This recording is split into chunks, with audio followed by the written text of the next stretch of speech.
Hey everyone, thanks for joining me today here. This is gordschrenk, and here I'm talking about ChatGPT.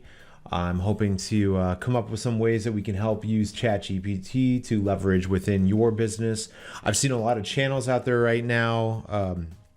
ChatGPT is a really popular topic right now, but I feel like there's a lot of misinformation about it. I feel like there's a lot of really clickbaity videos out there right now. How to make $10,000 with ChatGPT, and I'm not really buying it. You shouldn't be buying it either. So I've been using this for my job. I'm in marketing, B2B marketing, SaaS platform marketing, and I'm hoping that some of the stuff that I'm learning you can apply to your business too.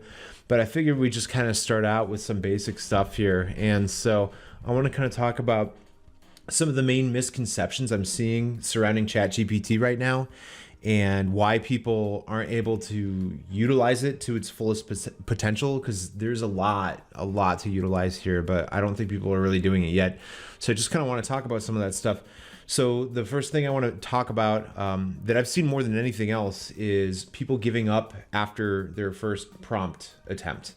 So the best example I heard, the best comparison I heard to this was, if you are a sculptor and you're working with a hammer and chisel, you don't stop after you hit the stone once and, oh, it's not the statue of David yet, right?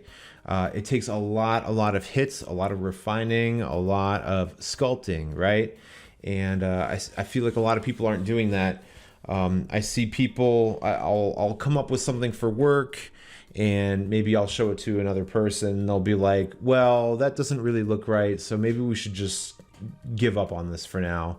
And I'm like, well, what doesn't look right about it? And they'll give me that feedback, and I'll literally just feed that feedback right back into chat and tell it what's wrong with its own writing, and it'll give you something way better back. So I think to be really good at delivering prompts to ChatGPT, you can't be afraid to rephrase things. You can't be afraid to iterate things, or even just give up and start over in certain situations. The second thing is, again, people just not taking the time to really learn this tool. I think people think that they can just pick it up and go, but like anything else, it takes a little bit of training. It takes a little bit of know-how to really get up and running with it. I think about when the internet first started, right?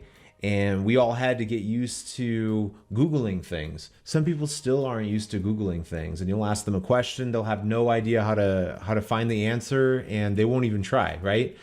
And so I think this is honestly going to be like the next Google equivalent, where eventually it'll become second nature to us to just kind of feed it these questions, these everyday questions, and it'll just spit out meaningful answers to us that we'll be able to use, and it will be amazing. It'll be great.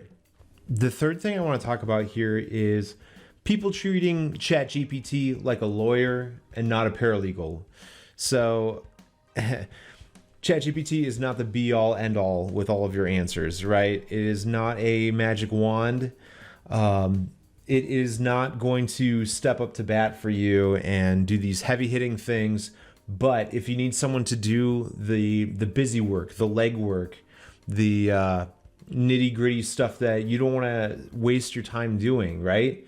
It's really, really good for that. Some of the other examples I thought of, if you hired someone straight out of college, right?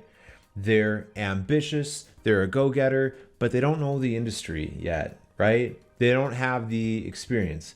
And that's kind of what ChatGPT is like, right? If you give them a task, they're going to do their darndest to come up with something, and they'll get a lot of the base work done for you, but you still have to take it back and you have to edit that work. You have to give feedback to that work, and you have to keep training them to get better. Otherwise, you are just going to get less than professional type of writing, right? So you got to keep feeding that back. You got to keep training. You got to be patient, but you got to treat it like someone who is eager and ambitious, but inexperienced. That's my best advice for that. In saying that too, the fourth thing is not editing the copy for the responses.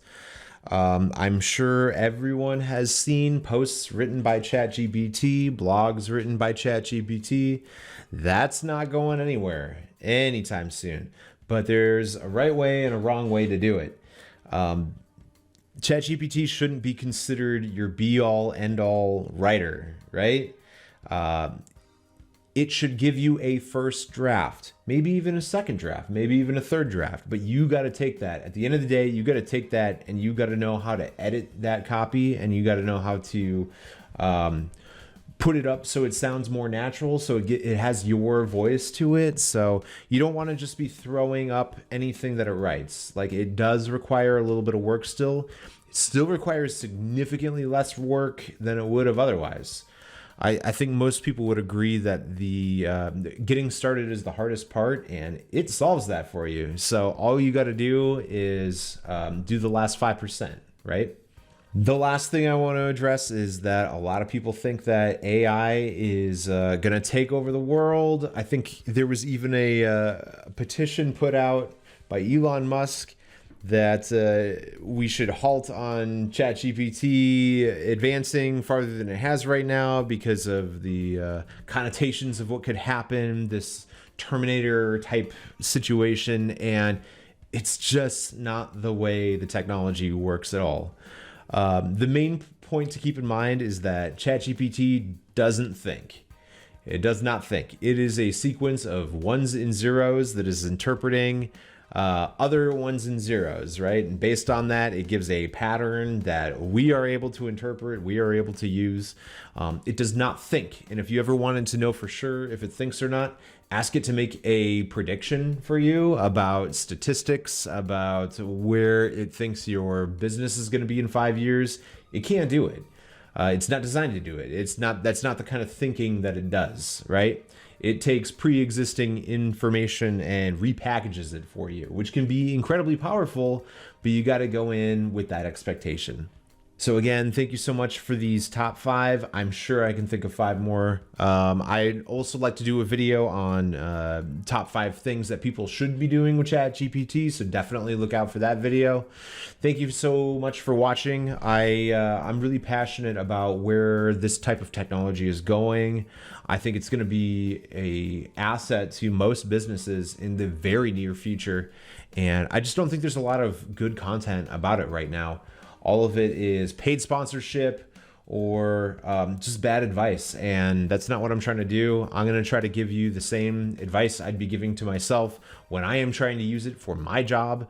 And hopefully it will help you as well. So thank you so much, and I'll see you next time.